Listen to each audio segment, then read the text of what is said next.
বাংলাদেশের রাজনীতির ইতিহাসে এক অনন্য নাম বেগম খালেদা জিয়া। তিনি শুধু একজন রাজনীতিবিদ নন, তিনি একটি যুগ, একটি সংগ্রাম এবং একটি বিতর্কের নাম। ক্ষমতা, কারাবাস, আন্দোলন, অসুস্থতা সবকিছুর ভেতর দিয়েই তার জীবন কেটেছে। বেগম খালেদা জিয়া জন্মগ্রহণ করেন ১৯৪৫ সালের ১৫ই আগস্ট তৎকালীন ব্রিটিশ ভারতের বঙ্গপ্রদেশের জলপাইগুড়িতে। তার জন্মনাম ছিল খালেদা খানম পুতুল। ৩ বোন ও ২ ভাইয়ের মধ্যে তিনি ছিলেন তৃতীয়। তার পিতা ইস্কান্দার মজুমদার একজন ব্যবসায়ী ছিলেন এবং মা বেগম তৈয়বা মজুমদার ছিলেন গৃহিণী। পরবর্তীতে তাদের পরিবার দিনাজপুরে বসবাস শুরু করে। খালেদা জিয়া দিনাজপুরের মিশন স্কুলে পড়াশোনা শুরু করেন এবং দিনাজপুর সরকারি বালিকা উচ্চ বিদ্যালয় থেকে ১৯৬০ সালে ম্যাট্রিকুলেশন পাশ করেন। একই বছর তার জীবনের সবচেয়ে গুরুত্বপূর্ণ অধ্যায় শুরু হয়। তিনি বিবাহবন্ধনে আবদ্ধ হন তৎকালীন পাকিস্তান সেনাবাহিনীর কর্মকর্তা জিয়াউর রহমানের সঙ্গে। এই বিয়ের পর থেকেই তিনি পরিচিত হন খালেদা জিয়া নামে। ১৯৬৫ সালে তিনি স্বামীর সঙ্গে পশ্চিম পাকিস্তানে যান এবং ১৯৬৯ সাল পর্যন্ত সেখানে অবস্থান করেন।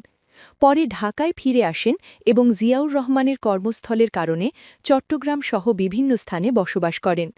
মুক্তিযুদ্ধ ও বন্দিজীবন ১৯৭১ সালে বাংলাদেশের মুক্তিযুদ্ধ শুরু হলে খালেদা জিয়ার জীবন এক ভয়াবহ অনিশ্চয়তার মুখে পড়ে। তিনি কিছুদিন আত্মগোপনে থাকেন।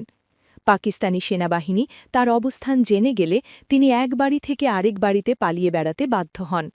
অবশেষে ২রা জুলাই ১৯৭১ পাকিস্তানি দখলদার বাহিনী তাকে গ্রেপ্তার করে। তার সঙ্গে তখন তার ২ সন্তান তারেক রহমান ও আরাফাত রহমান কোকো। প্রথমে তাদের পুরনো সংসদ ভবনে এবং পরে ঢাকা সেনাবাহিনীতে আটক রাখা হয়। দীর্ঘ প্রায় ৬ মাস বন্দিজীবনের পর ১৬ ডিসেম্বর ১৯৭১ বিজয়ের দিনে তিনি মুক্তি পান। এই বন্দিজীবন খালেদা জিয়ার মানসিক শক্তি ও দৃঢ়তার একটি বড় প্রমাণ। রাজনীতিতে প্রবেশ ১৯৮১ সালের ৩০শে মে এক সামরিক অভ্যুত্থানে রাষ্ট্রপতি জিয়াউর রহমান নিহত হন। এই হত্যাকাণ্ড খালেদা জিয়ার জীবনকে সম্পূর্ণভাবে পাল্টে দেয়। স্বামী হত্যার পর তিনি ধীরে ধীরে রাজনীতিতে জড়িয়ে পড়েন। ১৯৮২ সালের ৩ জানুয়ারি তিনি আনুষ্ঠানিকভাবে বাংলাদেশ জাতীয়তাবাদী দল বিএনপিতে যোগ দেন। একই বছর সেনাপ্রধান এরশাদ ক্ষমতা দখল করলে খালেদা জিয়া তার বিরোধিতা করেন। ১৯৮৪ সালে তিনি বিএনপির চেয়ারপারসন নির্বাচিত হন। তারই নেতৃত্বে বিএনপি একটি পূর্ণাঙ্গ গণতান্ত্রিক রাজনৈতিক দলে পরিণত হয়। এরশাদ বিরোধী আন্দোলন ১৯৮০-র দশকে এরশাদের সামরিক শাসনের বিরুদ্ধে আন্দোলনের অন্যতম প্রধান মুখ ছিলেন খালেদা জিয়া। তার নেতৃত্বে গঠিত হয় ৭ দলীয় ঐক্যজোট।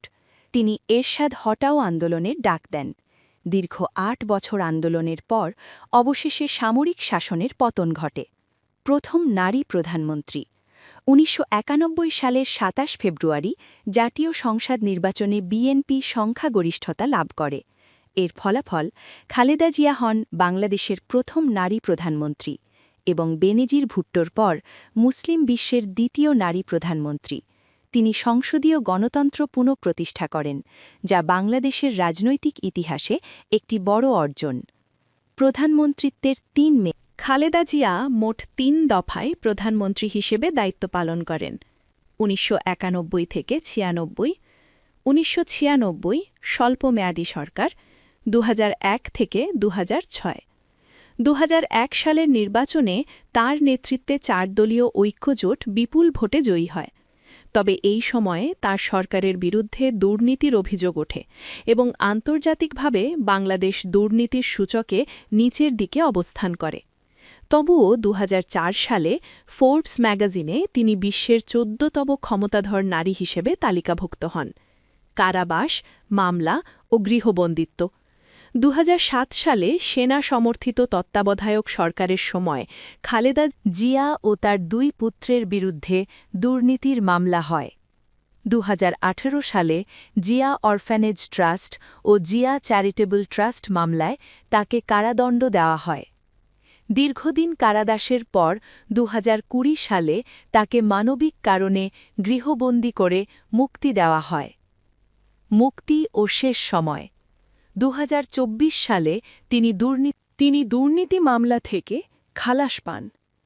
দীর্ঘদিন নানা জটিল রোগে ভোগার পর 30 ডিসেম্বর 2025 চিকিৎসাধীন অবস্থায় বেগম খালেদা জিয়া মৃত্যুবরণ করেন।